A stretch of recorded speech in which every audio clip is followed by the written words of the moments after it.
Sahana bhavatu, sahanau punuktu, sahaviryam karavavahai, tejasvinavaditam astu ma vidvishavahai. Om Shanti, Shanti, Shanti. Hari Om Tat Sat. Lord, may that one protect us both, may that one nourish us both, may we work conjointly with great vigor, and may our study be vigorous also and effective. May we not argue unnecessarily. Peace, peace, peace be unto all. So we continue our study of the Srimad Bhagavad Gita, 16th chapter, and here a question is raised, that is knowledge or is morality or knowledge of morality, is it subjective or objective? There are many philosophical arguments that take place along these lines. But first, although last week we gave an overview of the 16th chapter of the Bhagavad Gita, we're now going to go stanza by stanza into greater detail. Every word in the Bhagavad Gita has some deep meaning, is a precious word, and no word is wasted.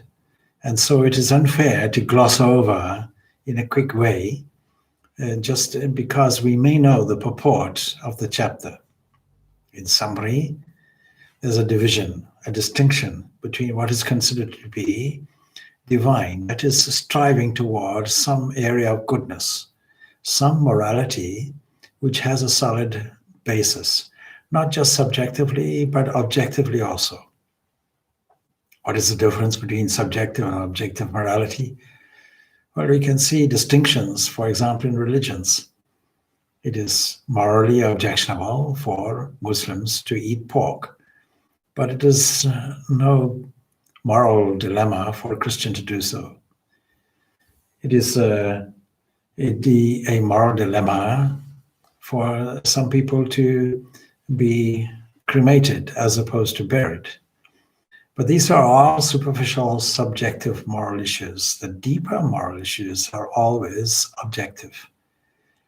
That means there are some continuous, installed, as it were, moral values that we have, that by adhering to them become some kind of opening avenue, some kind of way of arriving at an inner and subtle truth.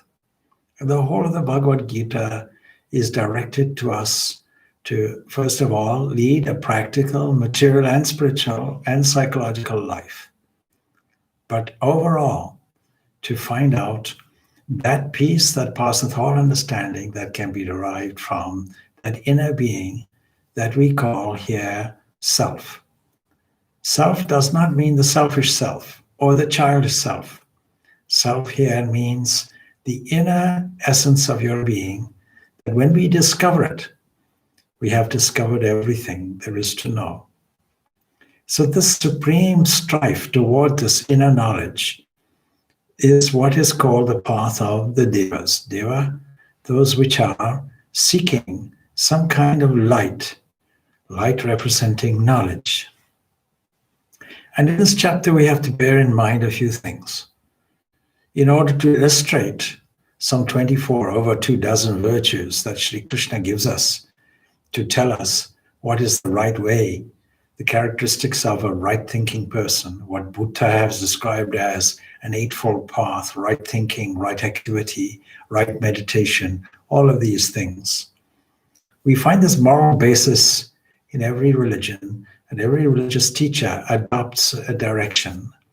That is why at the end of this chapter, we are told, how do you derive the subjective morality? You have to derive it by studying and absorbing the message of that supreme manual, practical manual on the art of spiritual living that is called Shastra, scripture. And this Bhagavad Gita, therefore, is a scripture. It is not something that requires academic know-how.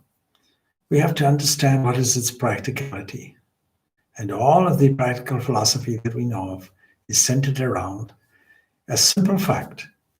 We are suffering in this life, and we want to be free.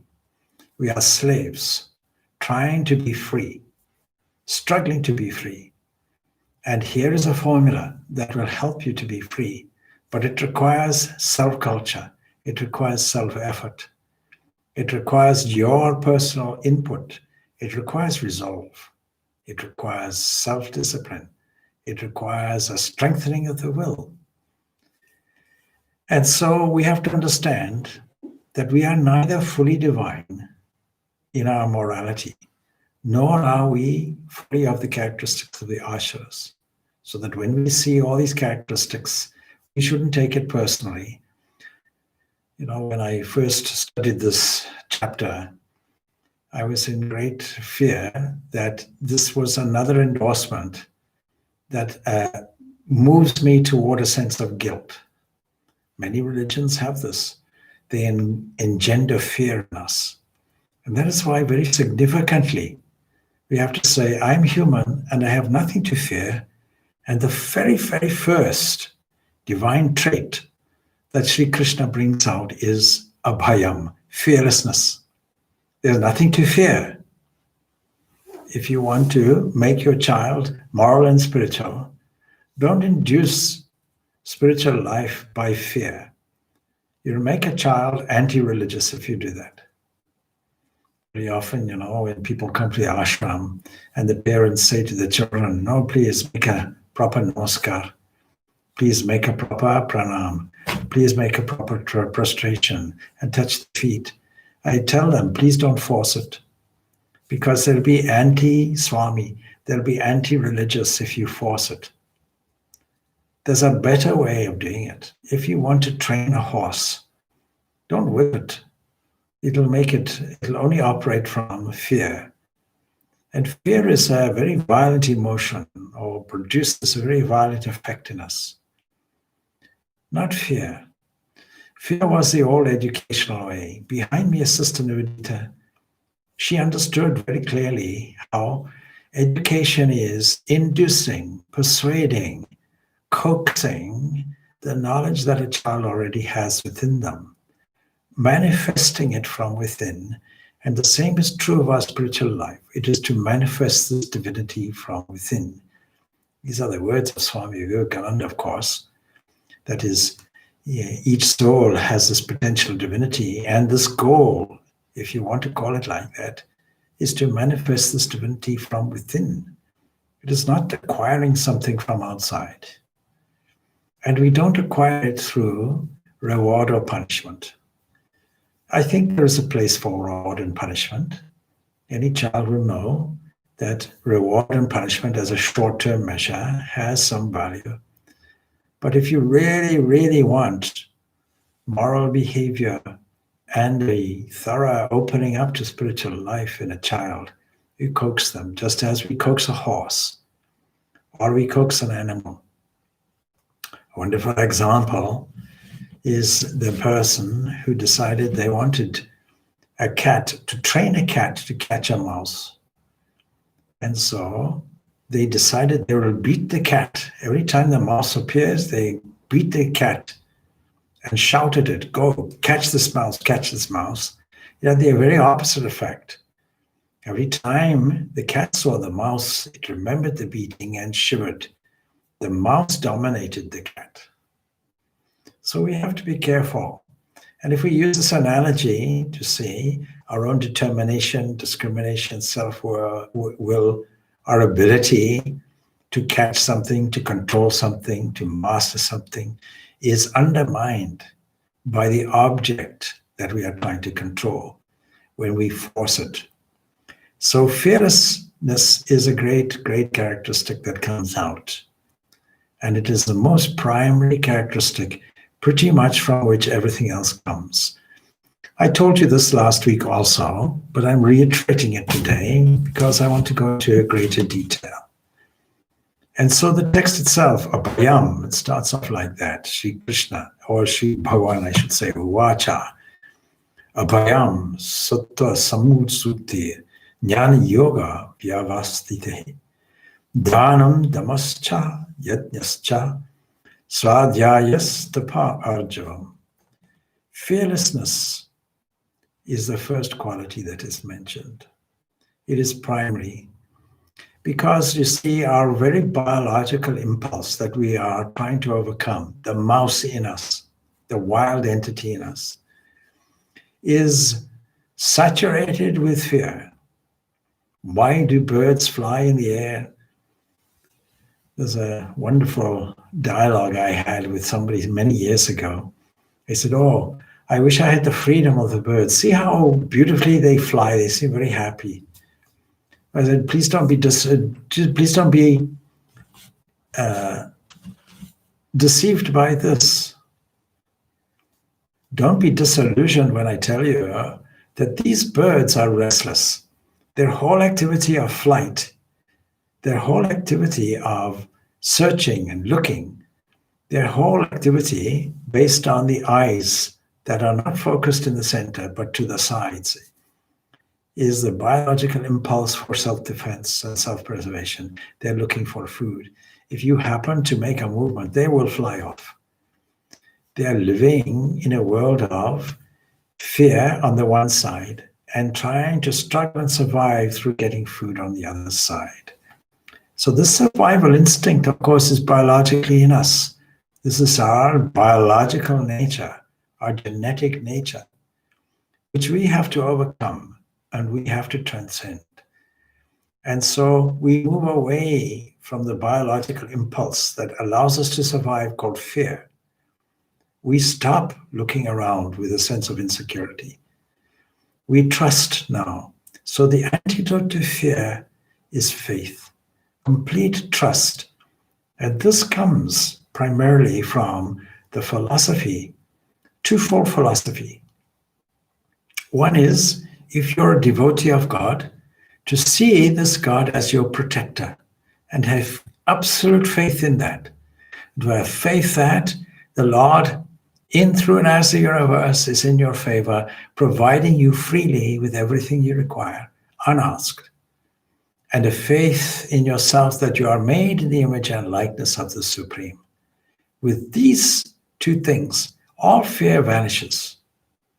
Or if you prefer to take the final conclusion of the Vedanta, which says, there are no two. Once we have taken you by the hand and made you understand that there is a relationship between you and the ultimate. And then there is a connection, an intimate connection, something like a spark of the divine. And then that there are no two. Once you arrive at this no two, instantaneously all fear has gone, because who will be afraid of who when there's only one entity? It needs two to be fearful. That is why a dreamless sleep state has no fear, no desire, no disturbance, only a sense of peace, because all divisions in time and space have gone. And when all divisions of this time and space, a real sense of it goes, automatically this is our first prize. Then the next is purity of heart. Purity of heart or purity of mind is only acquired through stripping away every vestige of selfishness. Selfishness and the absence of truth will be the cause of blemishes in the heart. So we have to take this to heart, as it were, because this purity of mind is really what spiritual life is all about. And when we fail to distinguish, fail to discern between what is real and what is not real, then we will always have this sense of impurity in the mind, because the selflessness depends on truthfulness, the truth of the underlying existence of what is there. Steadfastness in what? Steadfastness in knowledge and yoga. And I told you last week that knowledge is this knowledge that is attained from Shastra, from scripture. The principles that we have to learn has to be steady, no doubt can be there. And we use scripture and we use a competent teacher also. Attending these classes, whether it's online or off, is evidence to us of this willingness to absorb not just information, but to understand first the principles, and then to catch up and understand existence as it is. And this is called yoga, this direct perception. But it has to be steady. Steadiness is only acquired through practice. And then we find this great, it's interpreted as alms giving, but it means this giving, dhanam. Of course, there's a story that we find in the Brihadaranyaka Upanishad. Prajapati, the Lord of all creatures, the creator, gets his 3 groups of children. That is, the devas on the one side, the asuras on the other, demons, and the humans in the middle. And all he says to them is da, in answer to what is this great secret, what are the qualities we have to cultivate. Like thunder is da, da, da. What does it mean? And different people, of course, interpret in a different way. According to your characteristics, you'll interpret this question of morality in your own individual way. And that is why scripture is necessary, and an interpreter of the scripture that we call teacher. And so, what did they come to the conclusion? The devas thought it was damyati, this dhamma, control, to be controlled. Because they understood, if you have everything, if you have all the luxuries and pleasures of life, self-control is necessary. It's not that they are these different beings. These are beings within ourselves. These are our own particular characteristics and tendencies. Our tendency to be not controlled is what is required. So we have to learn this self-control. And we have to observe how we can do datta, that is giving. This dharma has to be done, but also this datta has to be done, this giving. And that was given to the humans. The humans understood that in that way, and the demons understood it in a different way, dayadham, that is being merciful. Now all of these characteristics come out as characteristics of those striving for goodness that are termed devas. And so we require all of these 3, self-control, giving, and mercy. In summary, if we can cultivate those qualities, we have done a great job in our self-cultivation in the spiritual life. And then, so control of the senses is there. Without this control of the senses, no spiritual progress is made. And what we mean by the senses, not the external senses, it's the internal will behind them. It's the internal senses. A desire arises and it's expressed through the sense organs. Sense organs are just material. And then this yajna, this great sense of sacrifice. That is, we have to have conviction, we have to have realization, we have to charity, we have to will culture, but we also have to have study, and we also have to have discipline, austerity, and we have to have uprightness. So the study of the scriptures does not mean getting an academic degree, scriptural study or comparative religion or any of these things. No. And this is endorsed as we end this chapter anyway. And straightforwardness, that is no deviation, absolute commitment to the truth. These are some primary characteristics of what we call devas. Straightforwardness is just the opposite, of course, of crookedness. And it's the act, of course, of harmonizing the thought, the word, and the deed together. So this is emphasized. Then it goes on, ahimsa, satyam. These are the 2 things. In fact, ahimsa, satyam, akrodhas. And later we'll find these are the 3 gateways to hell, is lust, greed, and anger. Anyway, ahimsa and is commitment to non-injury, that is to love. And when we talk about lust and we talk about greed, this is a different kind of love. This is something that harms ourselves and others. We'll discover this as we go on. But these 2 qualities non-injury, not even the thought of injury, and absolute truth.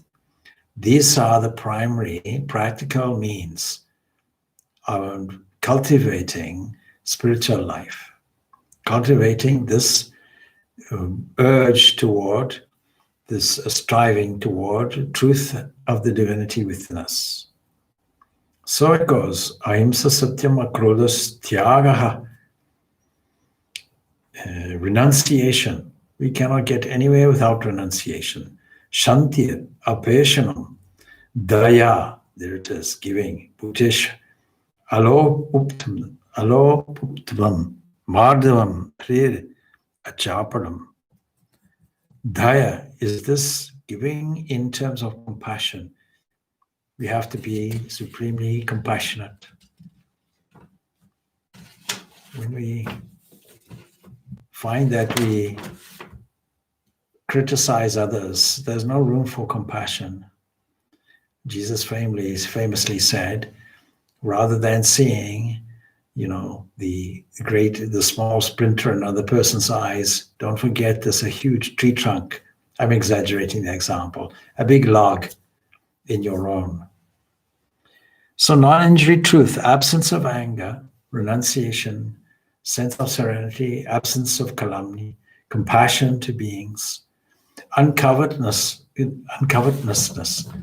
no jealousy. Covetousness is a kind of stealing, the desire for something somebody else has got. A kind of envy comes in and creeps in. Now we can take this as a kind of checklist, because over 24 qualities and virtues are mentioned here. And we can see very easily that it's much better to cultivate the virtues than to cultivate or have the other vices overwhelm the mind. And then, of course, gentleness, modesty, absence of fickleness, all these are there. Tyaga, renunciation, is the key to all of this. Discrimination and renunciation are the two great means. Madhavam means gentleness. It is found in those who have refined character. Very simple. Instead of all the aesthetic and all the various esoteric things that are put out by many people in many books, we can strip it all away and say, please, only do one thing. Be a good person. Once you're a good person, be a gentleman or a gentlewoman. As simple as that. You don't have to do anything more complex than that. Be pure and be simple. Fickleness, achapalam, or the absence of fickleness. Fickleness, we can see how people are so particular about irrelevant things. This is what we call, or I call anyway, trivial pursuit. They're so hooked on all the little fine details and get absorbed in that. As a result, they get deviated. Their attention gets deviated. So it goes on then. Teja Kshama Dhritihe Shocham Adroho Na Timanita Bhavanti Sampadam Devim Avijatasya Bharata. Teja, vigor, strength, energy. This is a very, very important quality to have. And then forgiveness. Forgiveness and forgetfulness go together. Many people say, oh, I'm sorry. And we can forgive, but can we forget? People harbor resentment for years and years and years on end. And what does it do? It just eats away at you. That's all it does. All self-harming things. So be forgiving. On what basis? On the basis of a holistic idea that you're harming only the Lord of the universe, that you're harming yourself. There's no second to harm. And have a generous and open heart. If you were in any way perfect as a human being, then that is different. But none of us are. I often joke, we all have flaws, and I say, and ceilings as well. But jokes aside, you see, we're all trying to hone up our sense of perfection. And in doing this, it requires practice, like tuning in or learning a musical instrument, repetition and practice and improvement. What are we told? The largest room in the world is the room for improvement. And fortitude, courage is necessary, persistence is necessary, purity obviously is there. But dritihi means fortitude. It's an attitude of the mind. It serves both as a tonic to and an antidote against weariness of the body. Instead of having that, what we do is body and mind, when it feels weary, when it feels lackluster, then we have to dig within ourselves and bring out the sense of fortitude, courage, determination, strength. Socham, of course, is purity, both within and without. This is also brought out in Patanjali Yoga Sutras. There is a saying in English, that cleanliness is next to godliness. Purity of body, purity of mind. And we forget that external cleanliness of the body itself is not enough. Internal cleanliness is necessary. Be careful what you eat. Be careful how you exercise. Move the lymphatic system around through yoga, exercise, does it, or any other means.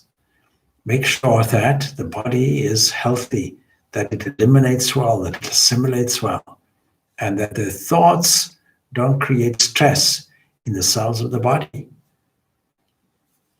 So all of these things are virtues, and we can carefully study the 16th chapter as a checklist and see these virtues are worth cultivating. What is the opposite way of doing it? Well, demonic traits are also mentioned, in fairness. And Sri Krishna gives us a small insight into them, and then a small break from it and goes back into it. Again, it acts as a checklist and ultimately gives us a portrait of an extreme position. We can only really get to know ourselves and our own character by looking at extreme examples. Where would we go if we were the most depraved? Now, of course, we are overall talking about materialism. What materialism means is, if there is no God, if there is no reason, if there's no foundation for any moral living, then it means that there's no intrinsic goodness in us, that the only thing that is in this world is just matter. That's all. Matter has to be enjoyed by matter, the human body. And the only thing I know of is this life, eat and drink and be merry. And there are various degrees of this materialism. You can be a good person and a materialist, but nevertheless, you cannot be a deeply spiritual person. You have to go deeper. Spiritual life is about an inner exploration, digging down deep, exploring the ocean, exploring the limits and the depths of the mind itself until you come to a limitless area, as it were. And so, what do we have? A number of lists. Dambo darpa bhimanascha krodaha purusham echa. This whole idea of anger is brought up time and again. Lust, greed, and anger is a common theme mentioned in many, many of these stanzas. And also, of course, harshness and ignorance. All of these belong to one who is born, uparta. Now, I have to point out in the previous stanza, it also mentions that these things, that is absence of pride or absence of egoism, which is a fundamental cultivating area in spiritual life. We have to take this egoism, the sense of body-mind complex and identity with it, and ultimately we have to transcend it. We have to learn to use it, to understand it as an obstacle, and learn how to get around it. But you see, here is a wonderful statement mentioned in both that could easily be misunderstood. It says, abhijatasya, of the one born into this state. Now you could easily misunderstand it because it says it here again, see, that it is abhijatasya, of the born in this state. Ostentation, arrogance, self-conceit, anger, also harshness and ignorance belong to one who is born for the demonic state. Does it mean that we have no choice in the matter? We're born into these wombs, either in this demonic state. First, we have to understand these states belong to the human. The human comes with these states. It is only through the human body, according to Vedanta, that you can get this release, this salvation, this liberation, this freedom. So we have to remove this misunderstanding. We'll do it later. But in this misunderstanding, we have to see the misunderstanding is because we think this life begins at a certain moment and ends at a certain moment. We don't see it as a continuum of experience. And that we have to understand. So we come with an inheritance. We come with baggage overflowing. We come with some scholars. We come with unconscious impressions. And we carry on. It's a very fundamental concept that solves many difficult problems in unequalness and unevenness in our life. But ostentation, putting on a show, again, it comes from this egoism. I am like this. Look at me. See how I am. It's a kind of show-off position. But behind it is this egoism. Arrogance is behind this egoism. Also, arrogance implies a certain level of aggression, this dalpaha. And then abhimanaha, self-conceit. Look at what I did here. Look at what I did there. All of these so far are characteristics of a misplaced understanding of who I am. That is this ego. And if we explore how this ego arose, it's an interesting question. You see, if we acknowledge that in the beginning, as it were, there was just one big ocean of bliss. And from it a wave arose, and it became a small manager of a small area. And then it understood, this is me. And then it understood, this is not me. And then the me started fighting with the not me, and their arrogance arose. Defense arose. And a survival structure arose that said, I must defend myself against all unfair odds, against other people, places, and events, and come out winning. And it's all up to me. See how many times I and me are mentioned. And of course, harshness comes, that is lack of compassion, but ignorance is there because where does this egoism comes from? It comes from ajnanam, that is ignorance. Ignorance of what? Ignorance that there is more than this material world. And therefore I should behave in a very different way.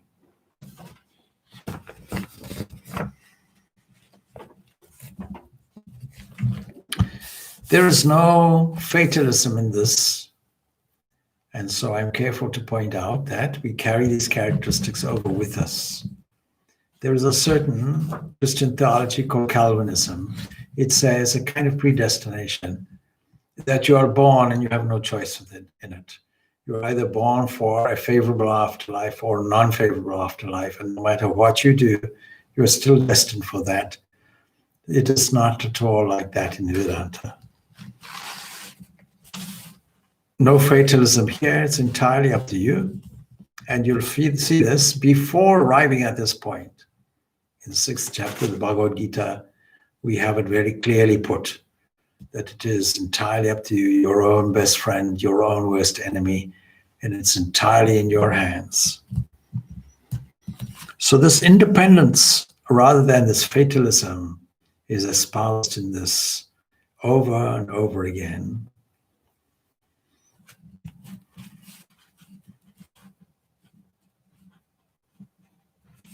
Now we come to what are the effects of this.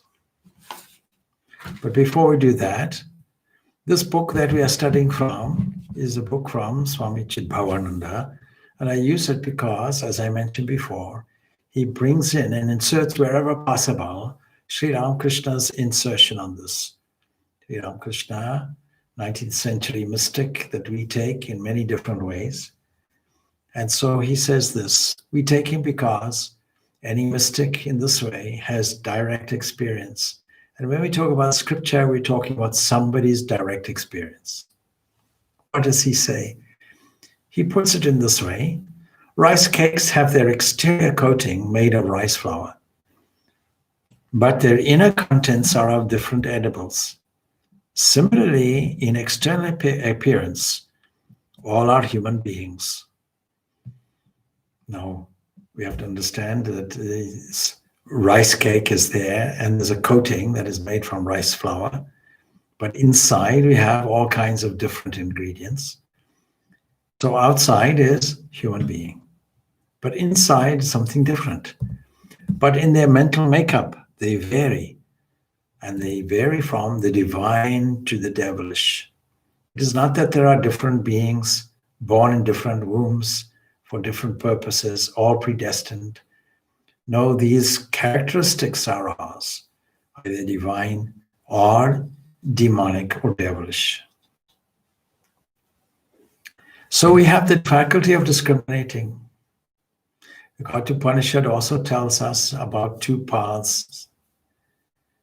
And this Bhagavad Gita tells us the same, the preferable and the pleasurable. That means we have an element of free will. Now, this whole question of free will is hotly debated. Some say that there's a whole sequence of causal events that leads to this, and it only looks like free will or free choice. Another says, no, everything is purely randomly put, and when options come to us, we have the capacity to stand back, evaluate, and make a choice. And in a sense, both are correct. But there's no denying, all of us, if we didn't have free will, or something like that, or even the appearance of it, then we could not make informed choices. And there would be no point in having any legal system because we would have no responsibility or take no responsibility for our actions. And so it's just a moot point. So what is the outcome of the variation in our temperaments, in our own temperaments? And the answer comes like this, Daivis sampad vimokshaya nibadhyaya surimata ma suchaha sampadam daivim abhijato si pandava. Daivi, divine, sampad, this divine state, vimokshaya for liberation, for bondage, that is nibandhaya, and the demonical ashuri is deemed mata, not so that you cannot grieve, suchaha, they don't grieve. If you follow this path of the Deva, the divine nature is deemed for liberation, freedom from the slavery. But the demonic, we can say also materialist, the ultra-materialist position is destined for bondage. If you want to pursue matter, you will be bound by matter. So we're encouraged. It says suchaha or na suchaha, grieve not, don't grieve. Much of the Upanishads and these scriptures are concerned with our condition of mind called grieving, state of grief. There's no need to grieve because he says, you Pandava are born for a divine state. That means all your previous inputs, all your previous goodness has now arrived, and you have this inherent tendencies. The divine traits assimilated in successive transmigrations contribute for freedom from samsara or the trail of births and deaths. But the demonic traits, on the other hand, if they're not handled well, they forge bondage and bondage to phenomenal existence. And they perpetuate the cycle of births and deaths, and we never get out of it. So the Lord, who is the knower of the past, present, and future of the Jivatman, allays this doubt of ours by assuring us of our divine state and of his being on your being and my being as being quite fit for freedom. So what are the classifications of the Jivatmans and how are they made? Again, there are two types of beings in this world. Dvau Bhuta Sargo Duge Smin Deva Asara Evacha Devo Vishtara Shaha Prokta Asaram Partha Meshnu. There are two types of beings in this world, divine and demoniacal. The divine has been described and has been described thoroughly and at length over 24 different characteristics. Now for the other list, the demonic. Now it's necessary to go into this also as a checklist to see where is the defect in us.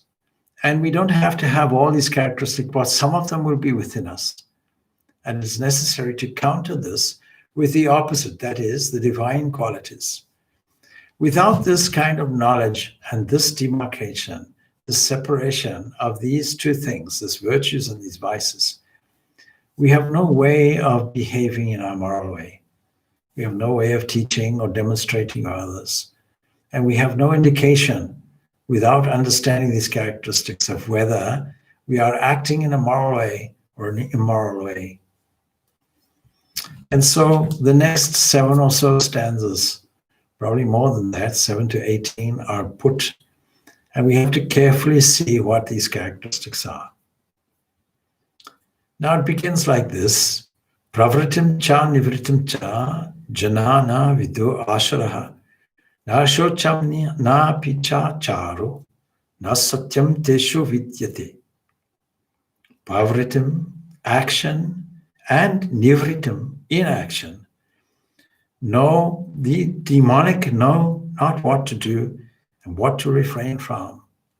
Neither purity nor right conduct nor truth is found in them. The first characteristic that we know things are not going well for us is when we realize we do not know what is right and we do not know what is wrong. It gives us a moral dilemma. Now, Swami Vivekananda gives us a wonderful definition of morality and also ethics. He tells us, in summary, that any action or thought which gives the greatest strength to the sum total, to the all-inclusive totality, this is the highest morality. Strength is key, and this is why we find words such as vigor, words such as fortitude, all strong words. Strength overall. We'll give an example, of course. Supposing I'm a heroin addict and enjoy injecting myself. Is this a moral activity where we can judge what is subjectively moral or objectively moral? We can use a criteria. Does it give me strength? No, it weakens me. Does it give strength to society? No, it weakens society. Does it help the taxpayer? No, it weakens them. Are there a number of social organizations that have to combine in order to offer me support and help? Yes. Is this a drain on society's resources? Yes. Does it weaken overall? Yes. And this criteria can be used in every single moral dilemma that we can think of.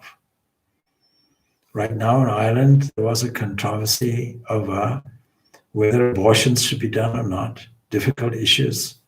If you simply draw a line and say no abortions should be there, then you haven't really considered from a real well thought out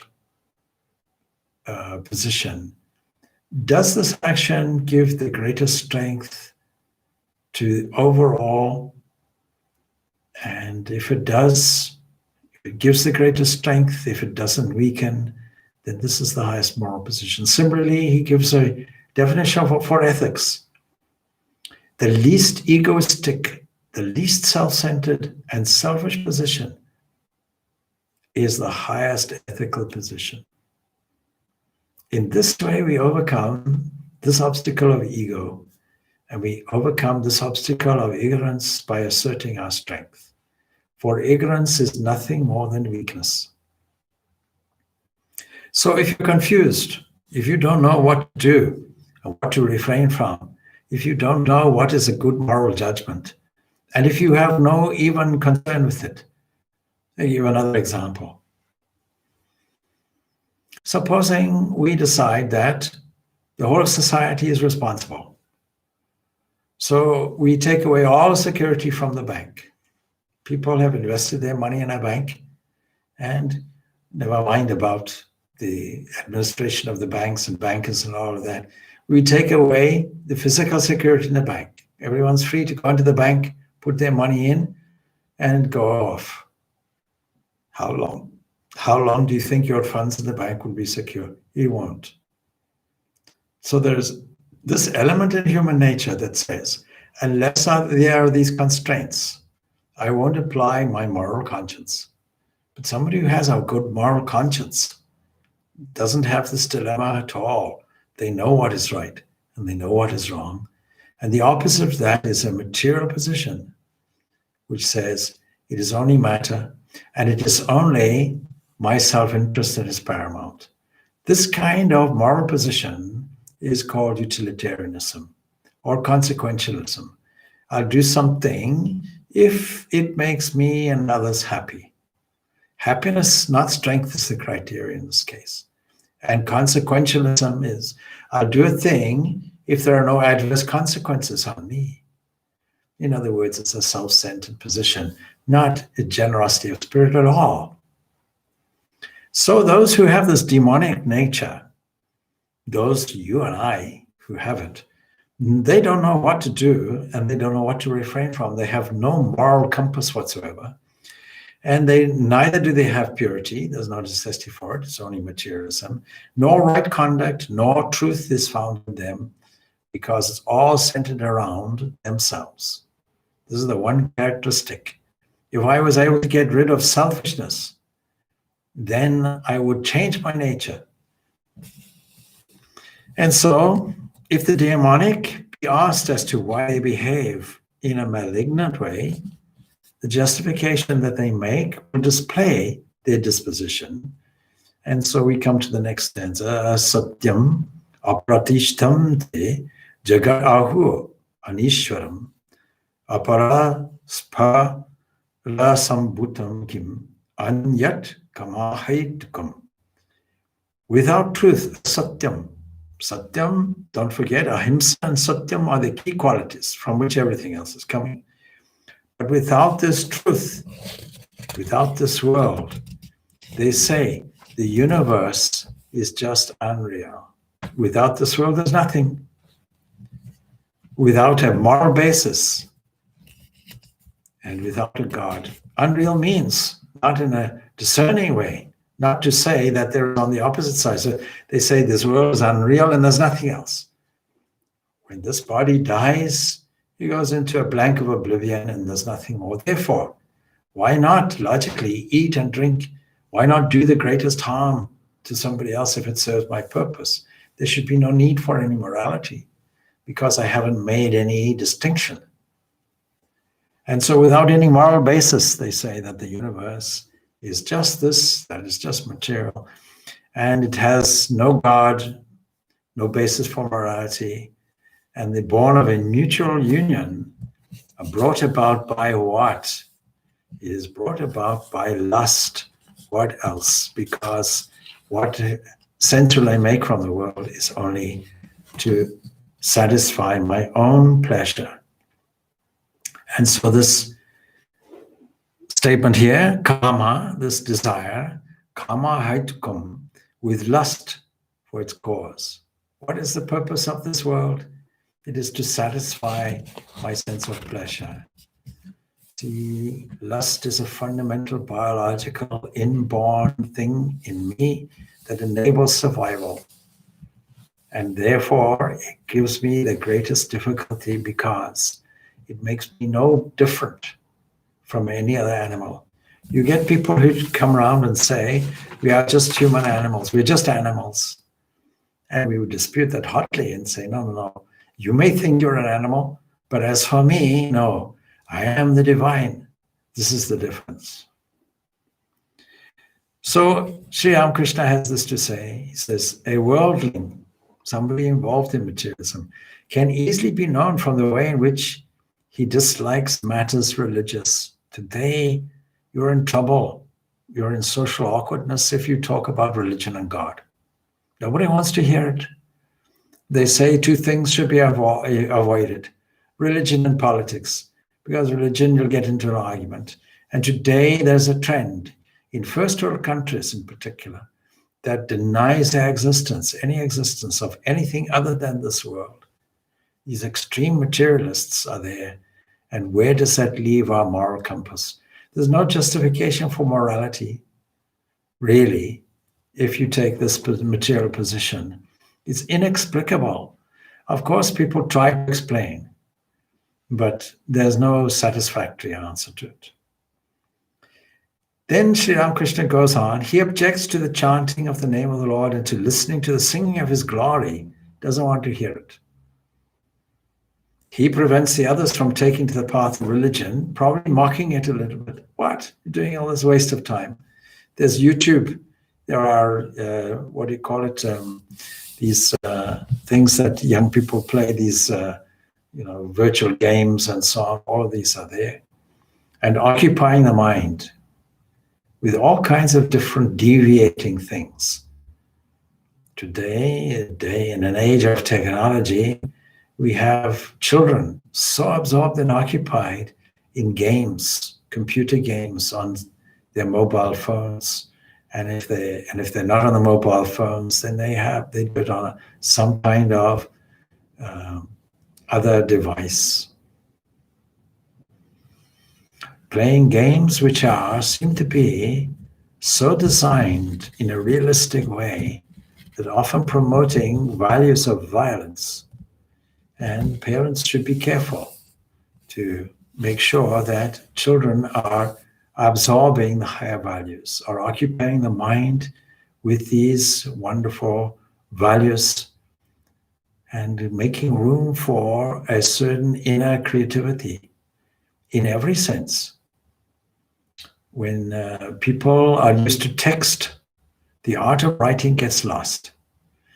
When people are insular in their thinking because they are occupied with apps and technological things, then can they not miss the joy of nature, of trees, forests, flowers, the simple things, the free offerings that life has, the air, the sky, the clouds, the joy and fact of life at its best? All these things can get lost if we're not careful. Not only that, but from a social point of view, when you get a child to go inwardly in an insular way, they become antisocial. And we have to question what value is being lost as a result of this. Are we making our children socially awkward? So he prevents the others from taking to the path of religion. Religious institutions are condemned. We can see how materialists say religions should all close down. Religions are all evil. Religions have to have done a lot of damage. Of course, there's an element of truth in this. Historically, religions have not behaved very well. And yet, on the other side, they've elevated art and culture and creativity and philanthropic activities, schools and hospitals and colleges and charitable works, upliftment of the poor. So all these things on the one side negative, on the other side positive, but certainly we cannot get rid of it, because if we do, we are taking down, we are dismantling the structure to build something. So religious institutions are condemned by this materialist. He openly ridicules holy people or those who take up a religious life and holy orders. And such behavior is the mark of that person steeped in worldliness. And we can see it increasingly all around us.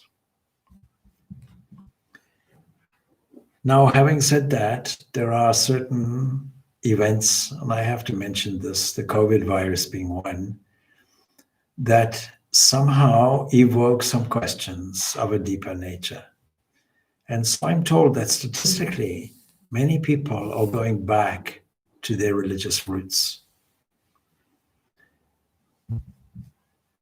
What kind of life do people have who have this creed of materialism?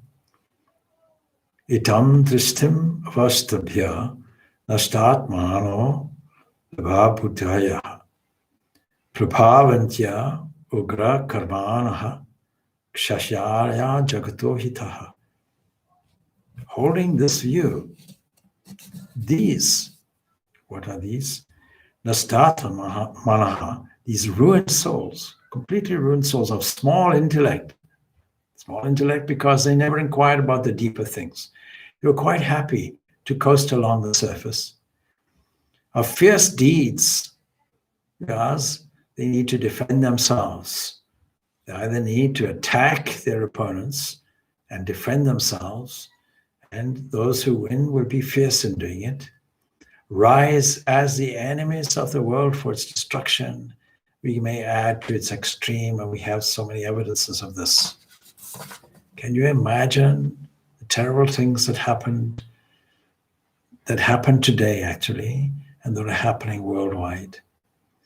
Today in Africa, which doesn't really come very often to the fore in world news, we find many, many areas of turmoil on the continent of Africa.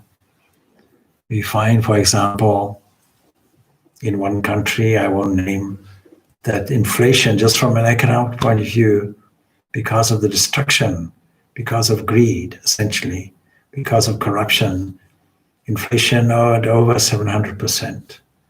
We find ruthless attacks on opposition parties, no democracy whatsoever. And we find that just due to egoism, pride, greed, lust, all of these things that we've labeled as demonic can destroy the whole of society. And then when this ego becomes extended and we become jealous of others, we find it goes on a national basis, and the ownership of my house becomes the ownership of my land. And the ownership of my land becomes the identity of my nationality. And my identity of my nationality becomes opposition to another's. And then the opposition to another's, in order to defend something relatively small, can result in a whole world war. And the two great wars of the last century were great examples of this massive destruction in which the whole world was engaged, and where a nuclear bomb was made to destroy many, many thousands and thousands of lives, and the suffering remains to this day. Man's inhumanity to man, we have not learned the lesson. We have this demonic characteristic alive and well in the human blood today as we speak. Don't think that this message, being 5,000 years old, has stopped the trend towards this over the years. 5,000 years later, no, it is still there, and probably there in a more acute and astute way. And so man's intellect, of course, dwindles away as he becomes slave to the senses. Because as you become more orientated toward the physical life, the intellectual life diminishes, and the cultural life diminishes even further. And so these arise as enemies to the destruction. How all of this arises in the first place is to do with the mental movement and to do with the free will and free choice. You see, every mental movement that has an intention in it and that is steered in a conscious way will have its sustained effort come about as a molding effect in the subtle waves that sit below our senses and sit below the mixed elements, where they remain in a state of purity and remain available to shape and mold themselves back into a gross world of you and me and this and that, of objects and scenes, of people, of places and events.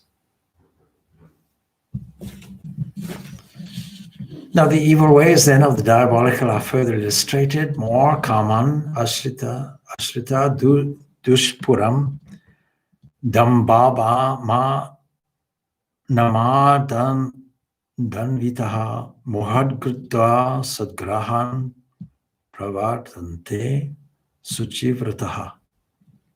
Kaman, desire, we may say lust.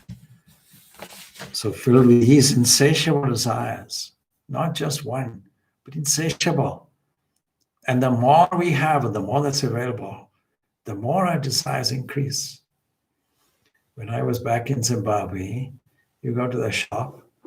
In my younger days, you would have a choice, cornflakes or not cornflakes, milk or not milk. Today you go into a shop, there's 3% fat, 3.2%, there's light milk, there's all kinds of milk, so many varieties of milk. And if you think that it's easy to make choices and you don't know what any of this stuff is, we have so much of variety of choice today. And we find that the more that we have, the more our lifestyle improves, the more we want. It's not that we are ever satisfied, because we rely purely on the senses. Living in the world of senses, in the world of materialism, we have insatiable desires, never satisfied, like pouring oil onto a fire. The more you pour, the increase of the flame there is. And so full of hypocrisy because we don't really know what is the truth. And we are prepared to be crooked in our approach. Pride and arrogance, again, the egoism, holding evil ideas through delusion. These people work with impure resolves, not that they don't have resolve, but they resolve because they are striving toward materialism and satisfying the material senses. Chintam aparimayam cha pralayantam upashritaha kamo pabo ga parama etavad iti nishitaha. Chintam, beset with immense cares, chintam, cares, ending only with death. That's the reward. Regarding gratification of lust as the highest and feeling sure that that is all. The earthbound people don't learn a lesson even when overcome with acute pain. That's the interesting thing. Or disappointments, failures, and misfortunes in life. They're like the camels which go on biting off thorny shrubs, says Sri Ramakrishna, unmindful of the bleeding caused to their lips. The camel chewing the thorns, their lips are bleeding, and yet still chewing thorns, never learning. And a dearly loved wife dies or deserts. The man forgets all about it and remarries. The sudden passing away of a beloved child brings in desolation. But in a few days, in a short while, he brushes it aside and gets absorbed back in life. The mother weeps and wails over the death of her baby, but the next moment she is busy arranging her jewels and costly clothing, scrupulously attending to her toilet as well. The parents are driven into penury because of the marriages of 2 or 3 daughters. These examples are given by Sri Ramakrishna. Still, the begetting continues as usual. And in litigation, the property is drained away. But on the ground, further litigation doesn't stop. Though there is no wherewithal to maintain the existing brood of children, new additions do not fail to come in year after year. How strange. I met somebody who made a commentary about Africa. He said, in the midst of poverty, why do couples still have 9, 10, 11, up to 16 children? It doesn't make sense. So we are now at 9:05. We're now at the 12th stanza. But this looks all very negative, but it's necessary. It's necessary to be honest and to have an honest appraisal. Are we falling into this trap of ignorance and egoism? And I can't leave you with this. I have to say that all of this is designed to allow you to understand there is there is an opportunity for a change. That is, by cultivating these sattvic and pure values, and by removing, very simply, two key obstacles, namely this egoism, by cultivating at least a sense of non-injury and truthfulness, by getting to a position of complete unselfishness and truthfulness. Swami Vivekananda says, even somebody who doesn't believe in God, even an atheist, if they have absolute selflessness and absolute truthfulness, they will arrive at the same point of realization as any person who believes in God, who may or may not, of course, be himself or herself a hypocrite and a materialist in their own right. So we leave it there. Next week we'll pick up this theme, the 12th stanza there in this chapter, Daivashara Sampad Vibhaga Yoga. And the next stanza, just to give you a preview, say, bound by 100 ties of hope. And next week we'll discuss the whole issue of how hope is against you and how it is encouraged in this modern world as a good thing. This is a very short chapter.